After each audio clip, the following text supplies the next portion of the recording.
नमः श्रीवर्धमानाय निर्धूत कलिलात्मने सालूकानां त्रिलोकानां यद्विद्यातर्पणायते यद्विद्यातर्पणायते सकल पाप मल प्रक्षालक श्री वर्धमान को करुणामन लोकालोक प्रकाशित करे जिनकी विद्या है दर्पण जिनकी विद्या है दर्पण।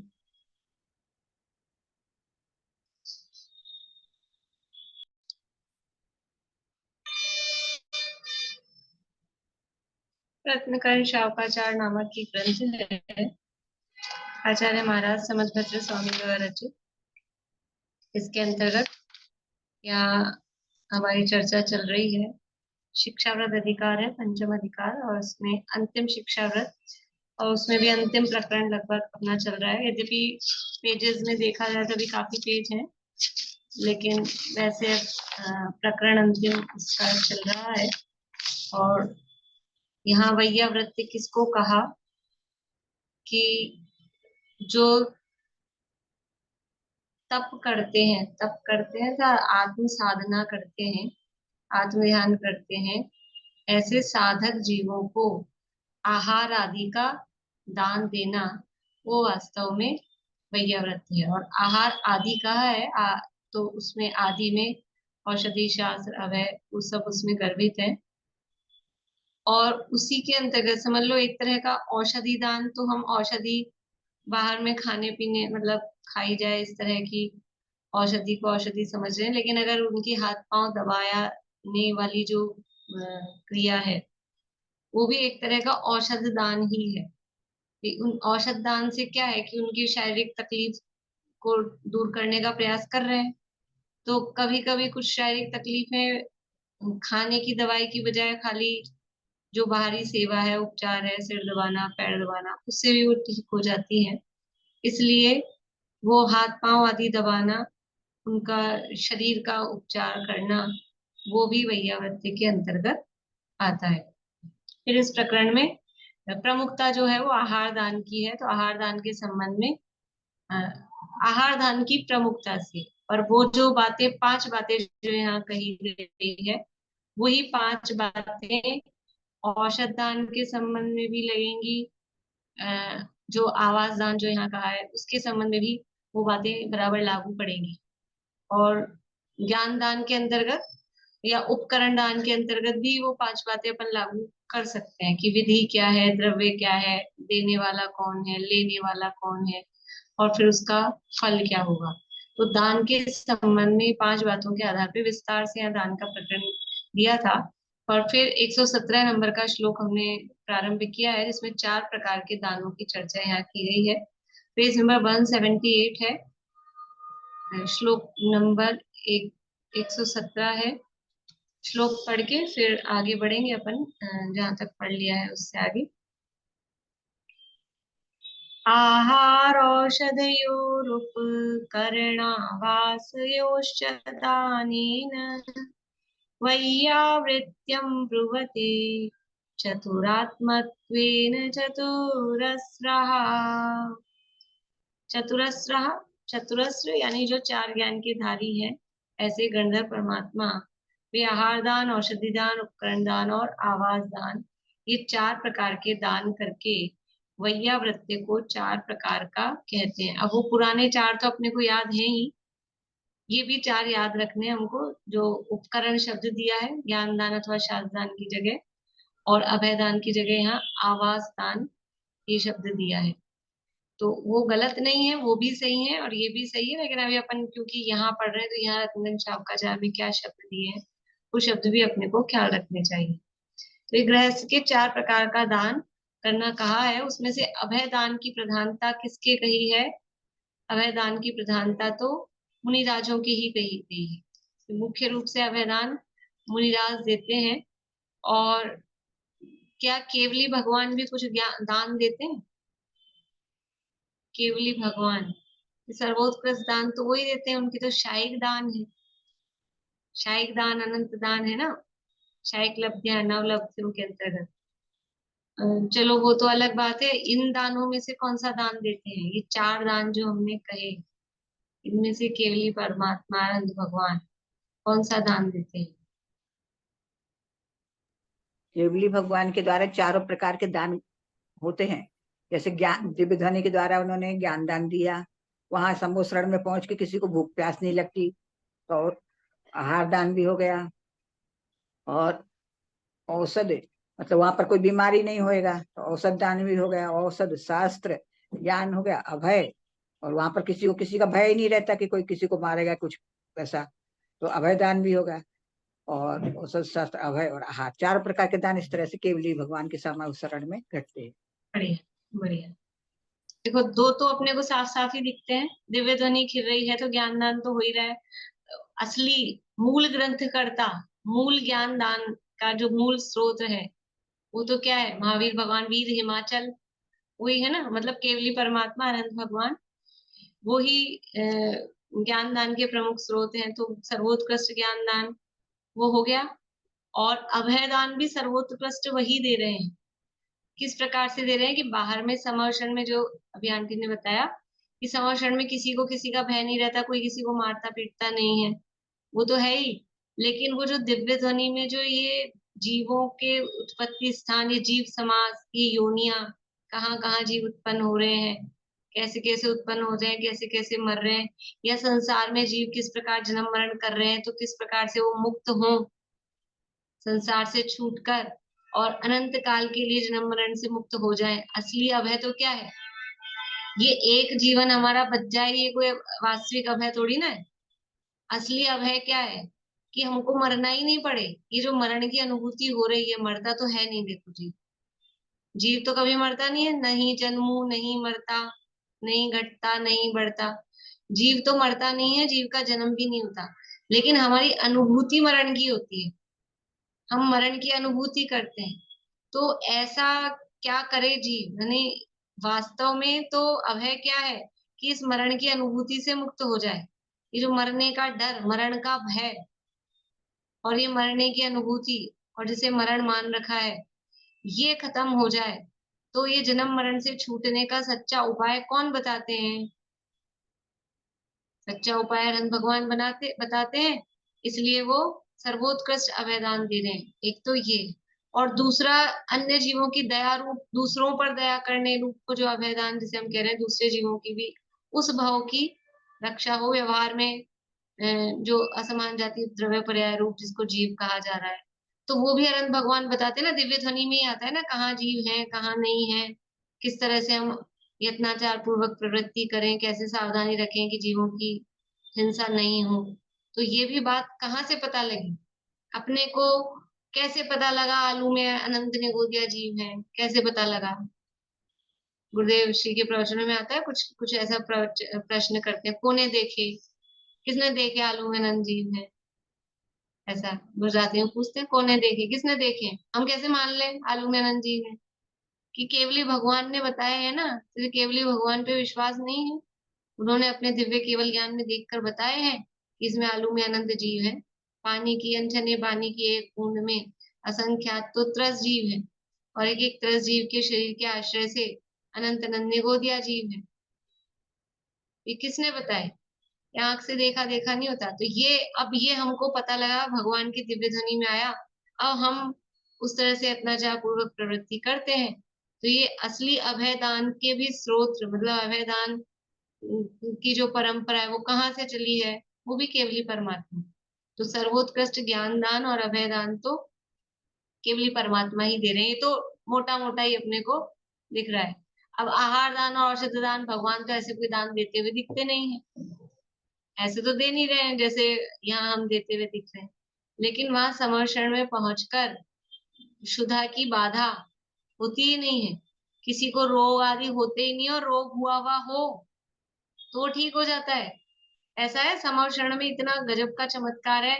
अंधों को दिखने लग जाए, बहरों को सुनने लग जाए, लूला लंगड़ा हो तो सब हाथ अंग उसके बराबर सही हो जाए। ये है चमत्कार। इसका नाम है अतिशय। ये समर शरण का इतना किसका अतिशय है कि ये और किसी का नहीं है। ये भगवान के पुण्य का इतना प्रभाव है कि उनके आसपास के एरिया में भी जो जीव आ जाएंगे उस समर शरण के अंतर्गत, तो उन जीवों का इस तरह का, समझ लो, उपादान में तो जीवों का उनने का उदय तत्संबंधी है, लेकिन उस उसके निकट भी, उनके संपर्क में भी कौन आएगा, तो जो उनके संपर्क में आएगा उसका इस तरह का अ, उदय रहता है, तो वो आहार औषधि भी इस रूप में हो जाती है। और दूसरी तरफ से देखें, इसी तरह से जैसे अभी अपन ने ये देखा, तो भगवान क्या बताते हैं, आहार दान और औषधि दान। असली आहार दान, अपना असली आहार क्या है? ज्ञानानुभूति ही परमामृत है, ज्ञानमयी मेरी काया। ये ज्ञान की अनुभूति, अपने आत्मा के आनंद का स्वाद, वो कौन बताते हैं? वो कहाँ से प्राप्त होता है? वो भगवान की दिव्य ध्वनि में। तो वास्तव में तृप्ति किससे होती है? भोगों से तृप्ति न होती है, भोगों में तृप्ति नहीं मिलती है। और आत्मा का जो आनंद है उसमें परम तृप्त तृप्त तृप्त, इतना तृप्त कि अनंत काल तक वही भोगते रहे तो भी उसमें क्या बोलते हैं, उकताहट नहीं होती, उससे बोरियत नहीं होती है। ये एक रोज ये एक, किसी को जो चीज बहुत पसंद हो ना, बच्चों को डोसा पसंद होता है, आज डोसा सुबह, फिर शाम को, फिर कल सुबह, फिर कल शाम को, फिर 10 दिन तक खिलाते रहो। कहने में तो कह देंगे हमको तो रोज खिला दो, हमको तो भाता है, बोलने में अपन ऐसे बोल देते हैं, लेकिन 3 टाइम भी कंटिन्यू हो जाए ना कोई चीज तो बोरियत होने लगती है। अब मत बनाना, अब कुछ और बनाओ। और अनंत काल तक वो आत्मा का अतीन्द्रिय आनंद वो भोगते रहते हैं, उससे बोरियत नहीं होती है। ये है परम तृप्ति। भोजन का मतलब क्या है? आहार का मतलब क्या है? तृप्ति प्रदान करे, तृप्ति हो जाए अपने को, वो है आहार का मतलब। तो ये बाहरी आहार से तृप्ति नहीं होती। तो असली आहार दान वो कौन दे रहे हैं? कि वो भी अनंत भगवान अपनी दिव्य ध्वनि में, केवली परमात्मा, वो असली आहार दान दे रहे हैं। एक तो पहली बात कि मैं निराहार स्वरूप हूँ, मैं अनाहार स्वरूप हूँ। ये बाहर का जड़ पौद्गलिक आहार में करता ही नहीं हूँ। और मेरा जो असली आहार है वो अपने चैतन्य के आनंद का भोजन, वही मेरा असली भोजन है। तो वो भोजन कौन बताता है? ये वो केवली भगवान ही बताते हैं। इसलिए असली आहार दान भी केवली परमात्मा ही दे रहे हैं। और औषधि दान, कि ये रोग किस में होता है? ये जो बाहरी जुकाम बुखार कैंसर वैंसर जो भी है, ये तो शरीर का रोग है। मेरा तो ये रोग है नहीं, क्योंकि मैं शरीर नहीं हूँ। ये किसने बताया? ये दिव्य ध्वनि में आया। और आत्मा का अगर कोई रोग है तो क्या है? कि ये मिथ्यात्व और मोह राग द्वेष के परिणाम, ये आत्मा का रोग है। और इस रोग को दूर करने की औषधि क्या है? इस मिथ्यात्व और राग द्वेष के परिणाम को दूर करने की औषधि, ये जिन वचन ही परम औषधि है, और दूसरी कोई औषधि नहीं है। वचनामृत वीतराग के परम शांत रस को, ऐसा ये औषध है। कायर को प्रतिकूल, औषध शब्द है उसमें कुछ। पूर्णिमा आंटी आपको याद है? बोलिए। औषध है भव रोग की, कायर को प्रतिकूल। औषध है भवरोग की, कायर को कायर प्रतिकूल। को तो प्रतिकूल। असली औषधि कौन है? वचनामृत वीतराग की। वीतरागी परमात्मा के जो वचन रूपी अमृत वचन है, वही परम औषधि है। तो असली औषधि दान भी वही कर रहे हैं। मतलब एक दिव्य ध्वनि, अगर भगवान की दिव्य ध्वनि नहीं हो तो ये कोई दान नहीं हो। और ये जो बाहरी दान की प्रोसीजर है ना, ये आहार दान, ये भी कहाँ से पता लगी? ये भी कहाँ से आई? ये विधि, द्रव्य, दाता, पात्र, ये सब कहाँ से आए? ये सब भी दिव्य ध्वनि से ही पता लगा है। तो एक दिव्य ध्वनि ही है कि जहां से ये चारों दान अपने को प्राप्त होते हैं। अब वो दिव्य ध्वनि कहाँ है? भगवान, क्या आपने बताया था वो 8 नंबर की नगरी में बैठे हैं, 9 नंबर की नगरी में बैठे हैं, तो वहां तो चलें, एक बस कर लें अपन आंटी, और चले वहां पे पुंडरीकिनी नगरी, तभी वहां जाके अपने को मिलेगा।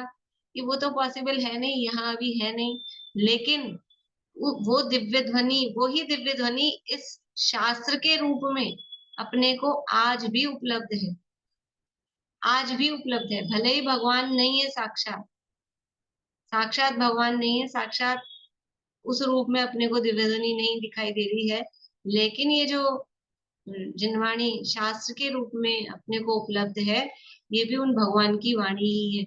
इसलिए असली दान कब होगा? कि स्वाध्याय करेंगे, ये जिनवाणी को का रसपान करेंगे, तभी असली दान होगा।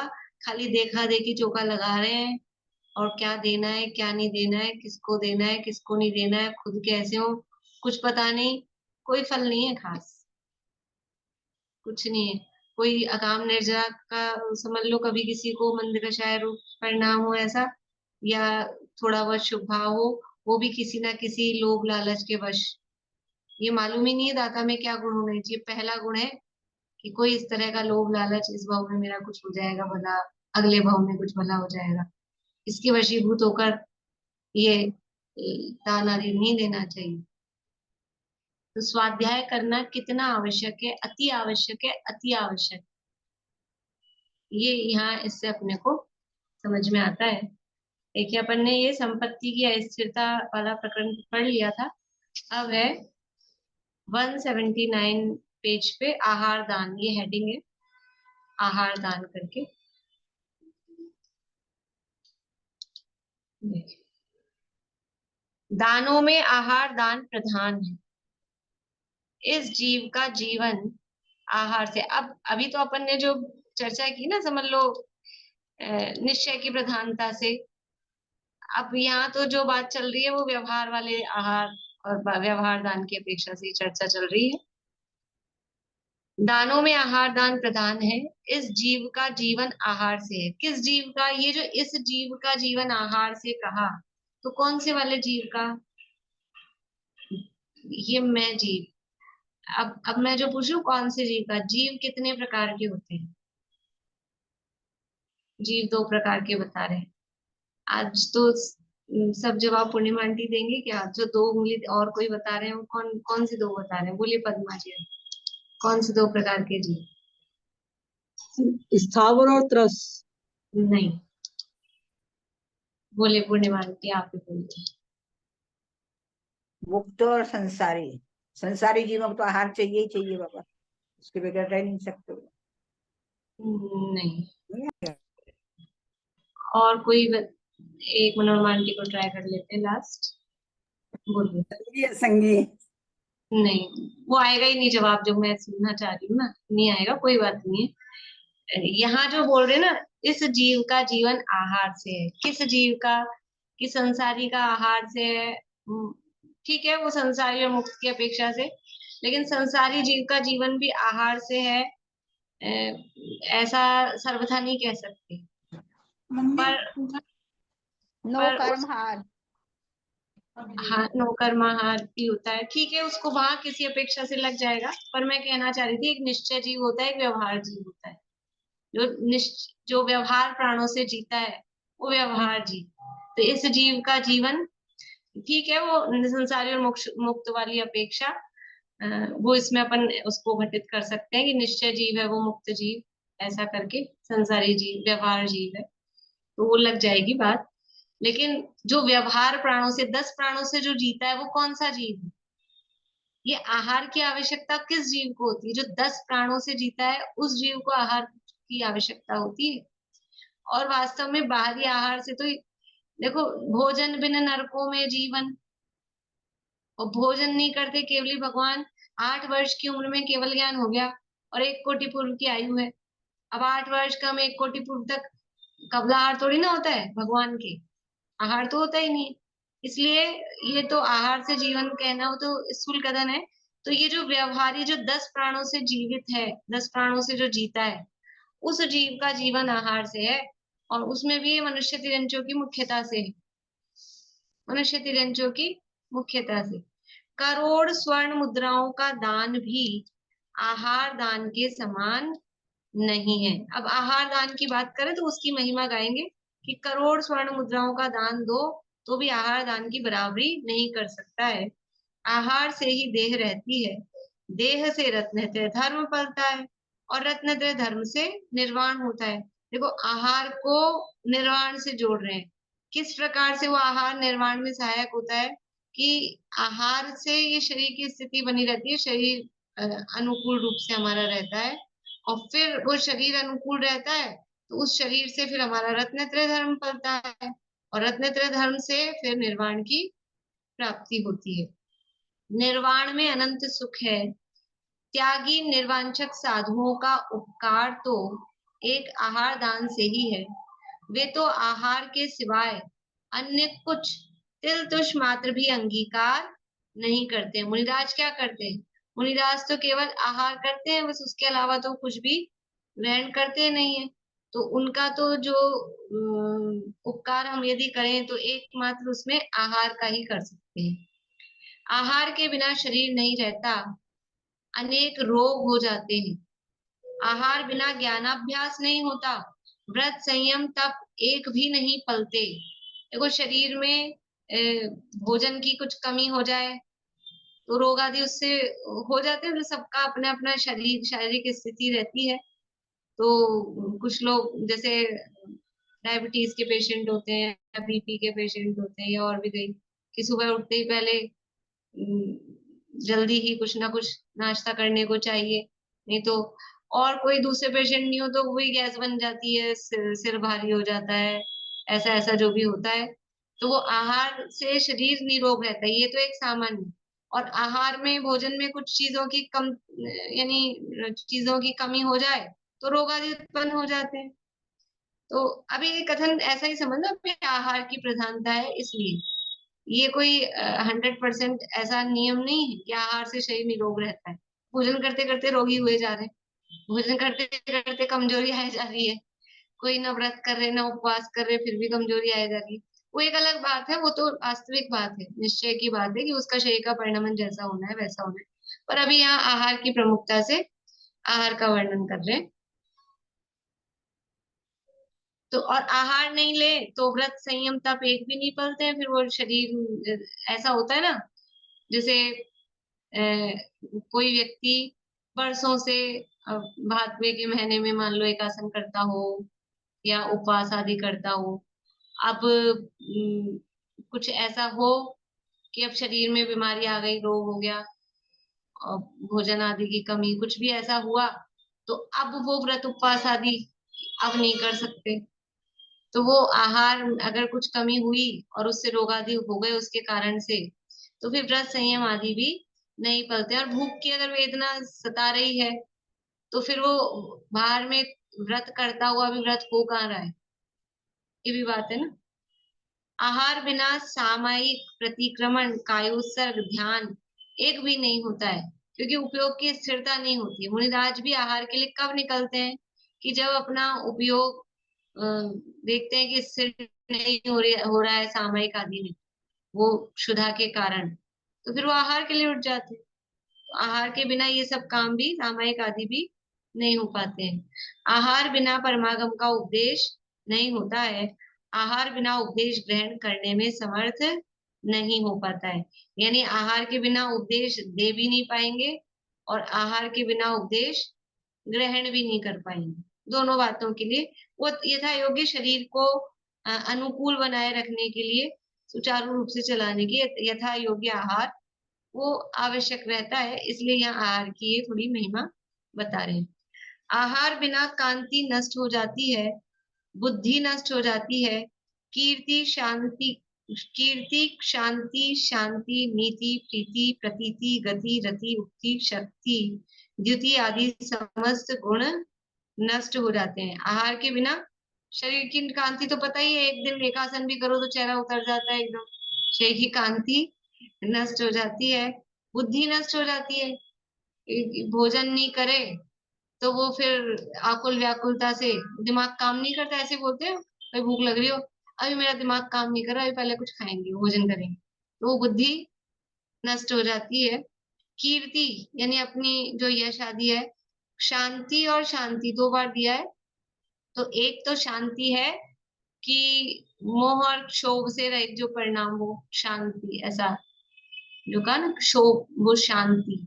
और दूसरा शांति समता भाव। तो राग द्वेष से, वो बात तो एक ही है, राग द्वेष से रहित समता भाव, लेकिन दो बार दिया है शांति और शांति। नीति, नीति न्याय नीति जो दुनिया में चलती है, नैतिकता। और प्रीति, आपस में प्रेम भाव। प्रतीति यानी विश्वास। गति, गति मतलब है गमन आदि की क्रियाएं।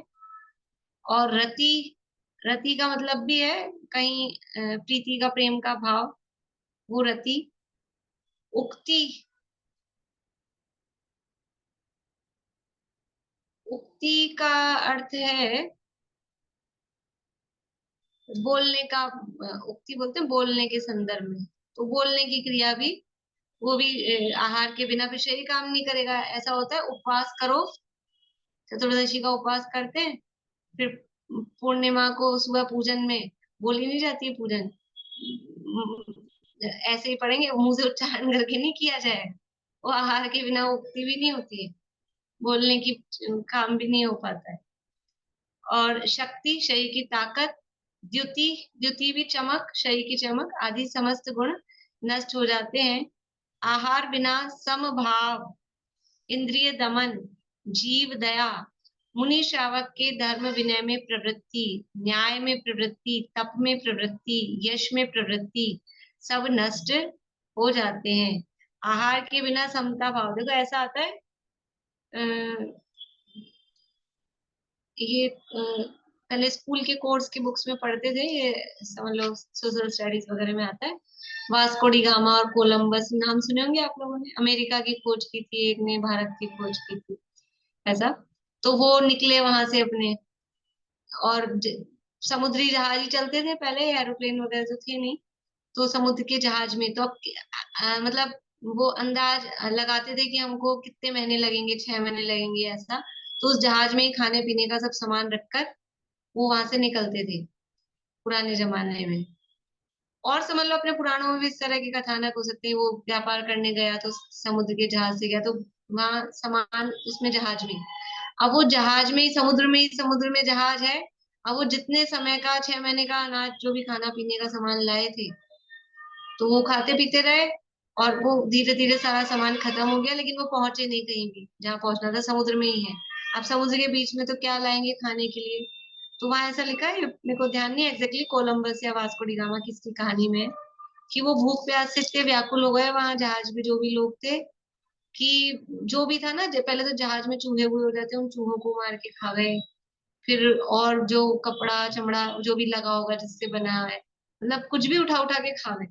तो संभाव, फिर धीरे, अभी छठे काल में क्या होगा, छठे काल में क्या होगा, अग्नि खत्म हो जाएगी, वनस्पति खत्म हो जाएगी, खाने पीने को नेचुरल कुछ मिलेगा नहीं, एक दूसरे को मार मार के खाएंगे फिर। तो वो संभाव, वो सब खत्म हो जाएगा। तो आहार अगर मिले तो एक समता भाव रहता है अंदर भी, समता भाव जिसे अपन कहते हैं शांति, साता। वो आहार मिले तो ठीक रहता है, नहीं तो फिर क्रोध आदि कक्षाएं भी उत्पन्न होती है। इंद्रिय दमन, इंद्रिय दमन भी तभी होता है अपने को प्रॉपर, मतलब हम अगर भूख प्यास से व्याकुल नहीं है, तो हम और इंद्रियों के विषयों को दमन कर पाते हैं। और अगर भूख प्यास से व्याकुल है, तो फिर वो विषय सेवन की भावना भी, फिर वो मतलब उसमें भी अपने को ये नहीं रहता है भावना, वो खत्म हो जाती है इंद्रिय दमन की। जीव दया का परिणाम भी खत्म हो जाता है, वो अभी जैसे कहा। और मुनि श्रावक के धर्म विनय में प्रवृत्ति, श्रावकों की विनय कर रहे हैं, मुनिराज की विनय कर रहे हैं, वो भी नहीं होगा। पहले अपने भोजन की व्यवस्था देखो, आ रहे होंगे मुनिराज, आए होंगे तो वे आए होंगे श्रावक, ऐसा इस तरह का भाव आ जाता है।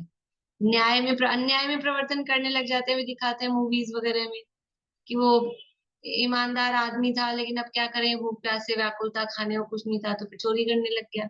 किसी से सीधा सीधा कुछ मांगा तो दिया नहीं, तो फिर क्या किया, तो वो चोरी करने लग गया, झूठ बोलने लग गया। तो ये अन्याय में, न्याय में प्रवृत्ति, मतलब न्याय में प्रवृत्ति नष्ट हो जाते हैं, इसका मतलब है न्याय में प्रवृत्ति करने लग जाता है, तप नहीं कर पाता है, और ये शादी सब नष्ट हो जाते हैं। आहार बिना वचन की प्रवीणता नष्ट हो जाती है। शरीर का वर्ण बिगड़ जाता है, शरीर में मुख में दुर्गंधता हो जाती है, शरीर जीर्ण हो जाता है, सभी क्रियाएं नष्ट हो जाती है। सरल है, अब पढ़ लेते हैं आगे सीधा सीधा, अपन समझ में आ ही रहा है आप लोगों को। बोली रेणु जी। मैम, कोई भी अच्छा या बुरा कार्य करने के लिए शारीरिक बल की बहुत जरूरत है, उसके बिना कोई भी कार्य संभव नहीं है। यही मतलब हो गया इसका। हाँ यही। और वो शारीरिक शारीरिक बल है वो भोजन से, मतलब उसमें प्रधान कारण भोजन ही है। तो हाँ। शरीर स्वस्थ, मतलब ये 100% नियम नहीं है, लेकिन नॉर्मली सामान्य रूप से ऐसा चलता है। 100% तो ये नियम नहीं है। बोलिए अनुज। ऐसे लोकोक्ति भी ऐसी है कि भूखे पेट न होए भजन गोपाला, और आहार ढकेरे पहाड़। हाँ जैसा खाना होएगा ना तो फिर अपने को वैसी मजबूती शरीर में रहेगी। तो ये लोकोक्तियां भी एक किसी हाँ अपेक्षा से हाँ। fit करती हैं भूखे कि भजन न होए गोपाला, पहले पेट पूजा फिर काम दूजा, ऐसा हाँ वो तो चलती ही करते है हैं। सब। तो वो हम्म। वो उसी आधार, तो ये और सामान्य आहार रूप से ढकेरे ऐसा होता है पहाड़। जनरली। हाँ हाँ। हाँ। तो पर लोग पर समझते हैं हंड्रेड कि परसेंट वास्तविक ये में। नियम हाँ नहीं है। हाँ। होता तो सब पुण्य पाप के अधीन है, पर लोगों में हाँ से उपचार से कहा जाता है ऐसा। हाँ बिल्कुल। मतलब सामान्य मनुष्यों का और सामान्य परिस्थितियों में इसी तरह से चलता है। आहार नहीं मिले तो अपने प्यारे पुत्र पुत्री स्त्री को बेच देता है। आहार बिना नेत्रों से देखने को समर्थ नहीं हो पाता, कानों से सुनने को, नासिका से गंध ग्रहण करने को, स्पर्शन इंद्रिय से स्पर्श करने को समर्थ नहीं हो पाता है। सारी इंद्रियां भी फिर शिथिल हो जाती हैं, काम नहीं करती हैं। आहार बिना समस्त चेष्टा रहित मृतक समान हो जाता है। आहार बिना मरण हो जाता है। आहार बिना चिंता शोक भय क्लेश समस्त संताप प्रकट हो जाते हैं। आहार बिना दीनता हो जाती है। संसारी लोग अपमान करते हैं। ऐसे घोर दुख दुर्ध्यान को दूर करने वाला जिसने आहार दान दिया, उसने समस्त व्रत संयम में प्रवृत्ति कराई, समस्त रोग आदि दूर किए। अतः आहार दान समान कोई उपकार नहीं है। जैसे कहते हैं जिसकी शादी उसके गीत, तभी आहार दान का प्रकरण है। तो आहार की महिमा बता रहे हैं कि आहार की क्या इम्पोर्टेंस है। तो आहार की जितनी इम्पोर्टेंस हमको समझ में आएगी, तो उसको देने वाले की भी इम्पोर्टेंस समझ में आएगी। और हम किसी को दें तो उसकी भी इम्पोर्टेंस अपने को समझ में आएगी कि कितनी इम्पोर्टेंट चीज, भाई किसी को कुछ दे रहे हैं तो कुछ उसकी वैल्यू तो हो, कुछ काम का तो हो। इसलिए वो आहार की वैल्यू बता रहे हैं कि आहार कितना इम्पोर्टेंट है, कितना महत्वपूर्ण है। एक सामान्य मनुष्य तिरंचों की अपेक्षा से बात चल रही है, तो सामान्य समझ लो संसारी मनुष्य आदि के लिए कि ये नहीं तो आहार नहीं होता तो कुछ काम नहीं हो पाता है। तो फिर जिसने वो आहार दे दिया तो उसने उसको किस तरह से धर्म कर्म आदि में तप आदि में प्रवृत्ति कराई, रोग आदि दूर किए। इसलिए आहार दान समान कोई उपकार नहीं है। ये आहार दान की महिमा समझ लो, महिमा के लिए सारी बात की। अब है औषधि दान। रोग का नाश करने वाली प्रासुक औषधि का दान श्रेष्ठ है। रोग से व्रत संयम बिगड़ जाता है, स्वाध्याय ध्यान आदि सभी धर्म कार्यों का लोप हो जाता है। ये तो सब अनुभूत है, पहले बहुत अच्छे से करते थे, जो जो नियम संयम पालते थे। अब कोई रोग आदि हो गए तो समझ लो कोई एलोपैथी दवाइयां वो लेनी पड़ रही हैं, या जो कोई व्रत उपवास आदि नियम करते थे वो कुछ ना कुछ उसमें कुछ तकलीफ आती है। तो रोग से ये सब बिगड़ जाते हैं। सामायिक आदि आवश्यक नहीं बन पाते हैं। रोग से निरंतर आर्त ध्यान होता है, मरण बिगड़ जाता है। रोगी को दिन प्रतिदिन संक्लेश बढ़ता है। रोगी अपघात करना चाहता है, आपघात छपा है, अपघात हो सकता है वो। अपघात वैसे आपघात भी लगा सकते हैं, आप यानी अपने आप का घात, ऐसा भी। पराधीन हो जाता है, मन इंद्रियां चलायमान हो जाते हैं। उठना बैठना सोना चलना बहुत कठिन हो जाता है। श्वास के साथ कष्ट बढ़ता जाता है। क्षण भर को चैन नहीं पड़ती। बहुत क्या कहें। रोगी को खाना पीना बोलना चलना देना लेना सोना उठना बैठना सभी कार्य जहर पीने के समान कष्ट देने वाले हो जाते हैं। अतः प्रासुक औषधि देकर रोग मिटाने के समान कोई उपकार नहीं है। प्रासुक औषधि देकर, देखो ये यहाँ जो है ना, ये प्रासुक, इसको हाईलाइट करना चाहिए, मतलब अंडरलाइन करना चाहिए कि औषधि देकर, हम तो औषधि दे के उसका रोग मिटा रहे हैं, पर आप औषधि के नाम पे क्या दे रहे हो? मांसाहार वो औषधि दान नहीं है। मांस से बनी हुई रेड साइन वाली यदि चीजें दी जा रही हैं तो वो औषधि दान नहीं है। तो औषधि यानी प्रासुक औषधि, निर्दोष औषधि, तब तो सही है, अदरवाइज तो फिर क्या है? तो और फिर अगर हम अगर हिंसक पदार्थों से बनी हुई औषधि देकर हम दान कर रहे हैं तो हम उल्टा बहुत पाप बांध रहे हैं, क्योंकि हम उसका तो भला करने की सोच रहे हैं और खुद का क्या कर रहे हैं कि वो हिंसा कर करके, वो उस हिंसा की अनुमोदना कर करके वो पाप बांध रहे हैं। इसलिए शुद्ध प्रासुक निर्दोष औषधि वो देना, उसको देकर रोग मिटाने के समान कोई उपकार नहीं है।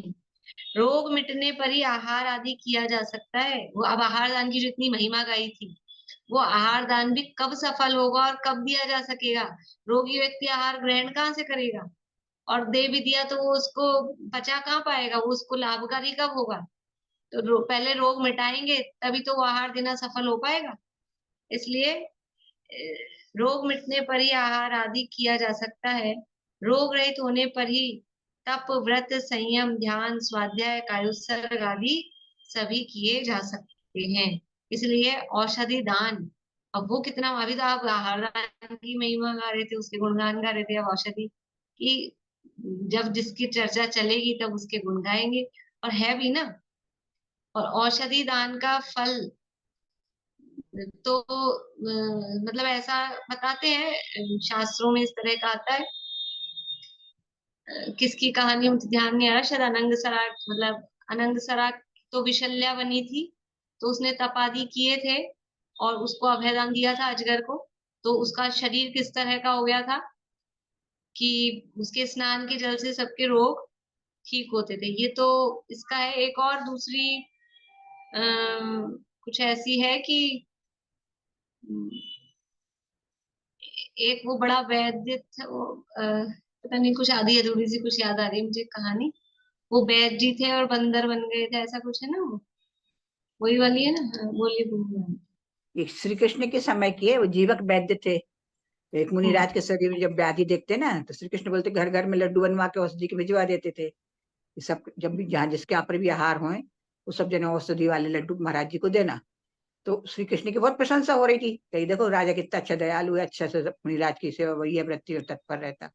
पर जीवक वैद्य का कोई नाम नहीं लेता था, तो अंदर ही अंदर दुखी होता। तो बताया तो मैंने सब औषधि है, पर मेरी कोई बात ही नहीं करता। राजा राजा की तारीफ करते रहते, बोले। ऐसे करके वो कुछ दिनों में मर गया। तो मर के वो बना बंदर। तो हम्म, बंदर बना तो मुनिराज एक झाड़ के नीचे तपस्या कर रहे थे। बंदर तो हम्म, उछल कूद कर रहे थे, एक डाली टूट के मुनिराज के सिर पर गिरी, तो कंधे में से, कंधे के पास गिरने पर खून बहने लगा। तो ये बंदर देख रहा था, कह रहे मुनिराज के कंधे पर गिरी और बहुत सारा खून बह रहा है। तो पिछले जन्म के संस्कार उसको याद में आ गए।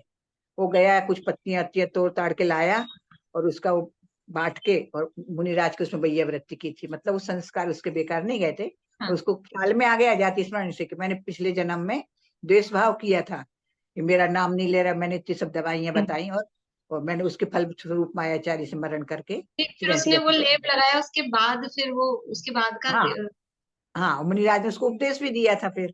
हाँ, फिर वो हाँ, सुधरा ना, मतलब बाद में। हाँ, सुधर गया, वो सुधर गया, ऐसे ही आया। तो मतलब दीपक वो, वैद्य की है वो कहानी। हाँ, तो जैसे ऐसा कहते हैं ज्ञान दान का फल वो केवल ज्ञान होता है, ऐसा कहते हैं। ज्ञान दान का फल केवल ज्ञान है। ऐसे औषधि दान का फल तो वो फिर आगे हमको रोग ना हो, निरोगता की प्राप्ति हो। और ये शारीरिक रोग ना हो, ये तो कोई बहुत बड़ी बात नहीं है, ये तो नहीं होंगे। लेकिन फिर ये जन्म मरण का जो संसार का रोग है, वो रोग भी दूर हो जाए। तो औषधि दान का ये तो मतलब वो पूर्व भाव में तो वैध था, तब उसको मान कषाय का भाव आया तो अच्छा था भला वैध, तो उससे तिरंज बन गया। लेकिन फिर उस तिरंज अवस्था में वो संस्कारवश फिर मुनिराज का उपचार औषधि दान दिया उसने। ये औषधि दान है, ये वही आवृत्ति है कि उसने जो भी उसको आया लेप आदि लगाया उसमें, तो उसके फल में वो आगे किस गति में गया, मतलब वो बताना था मुझे। वो ख्याल नहीं आ रहा वो कहाँ गया, मतलब उसका फल ये होता है। तो औषधि दान भी वास्तव में वो महान दान है। और असली तो जीव निर्व्याकुल हो जाए और रोग से बहुत व्याकुल रहता है। क्षुधा भी रोग ही है, आहार दान भी औषधि ही है एक तरह की। क्षुधा भी तो रोग है, लेकिन वो जो बाहरी शारीरिक और दूसरी जो बीमारियां होती हैं तो उससे चित्त आकुल व्याकुल रहता है, आर ध्यान बहुत होता है। तो यदि वो औषधि आदि से या रोग का उपचार यदि हो जाए तो जीव निराकुल होता है। अतः जी इससे स्थितीकरण अंग भी हुआ। देखो आहार दान औषधि दान ये क्या है, ये स्थितीकरण का मतलब ये सब हम देखें ना तो कनेक्टेड है कि किसी को आहार देके, क्योंकि अभी इतनी सारी बातें देखी ना अपन ने, भोजन नहीं मिलेगा तो कहीं यहाँ उपयोग नहीं लग रहा, व्रत नहीं कर पा रहा, सामायिक नहीं कर पा रहा, तब प्रतिक्रमण नहीं कर पा रहा, तो उसको समय पर योग्य आहार मिल गया तो वो अपने धर्म कार्यों में स्थित हो गया, तो ये स्थितिकरण अंग हुआ। ऐसे ही समय पर औषधि मिल गई, रोग आदि मंद पड़े ठीक हो गए तो वो धर्म आदि कार्यों में निर्व्याकुल होके लग सका, ये स्थितिकरण अंग। अदरवाइज क्या होता है, देखो रोग तो ऐसी स्थिति होती है बीमारी के कारण जीव कुछ भी खाने को कुछ भी करने को, अगर तीव्र हो जाए ना बीमारी तो कहाँ जहाँ कहो वहां तो माथा टेकने को तैयार है, और जो कहो वो खाने को तैयार है। होता है कि नहीं होता है? तो वो ग्रहित मिथ्यात्व में पड़ जाएगा, अभक्ष्य भक्षण में पड़ जाएगा और कुव्यसनों में पड़ जाएगा। तो इन सब से यानी यदि औषधि प्रासुक औषधि उसको यथा योग्य समय पर मिल जाए और रोग आदि ठीक हो जाए तो उस जीव को रहित मिथ्यात्व में पड़ने से, दुर्व्यसनों में पड़ने से और अभक्ष्य भक्षण से बचने में यदि को हम सहायक होते हैं, इससे बड़ी बात और क्या हो सकती है। तो इन सब से बच जाए अन्यत्र जाने से। इसलिए औषधि दान भी बड़ा महान दान है। अभी ज्ञान दान और वसति का दान की चर्चा है, अभी समय अपना हो गया है, कल करेंगे फिर इनकी चर्चा। अभी यही पूरा कर, जो लोग लेट ज्वाइन करें आज, तो शुरू में मतलब अच्छा विषय चला था। जो बहुत ही लेट ज्वाइन करें तो शुरू का जरूर सुने कि किस प्रकार से चारों दान अनंत भगवान के द्वारा दिए जाते हैं। अच्छा विषय चला था अभी, मतलब मुझे खुद को अपने आप में भी अच्छा लगा। अब ऐसा ही होता है कभी कभी कुछ कुछ बातें निकल जाती हैं, मतलब उपयोग में तो होती हैं लेकिन वो उस तरह से वो, तो जरूर सुने जिनका छूट गया हो। जय श्री राम।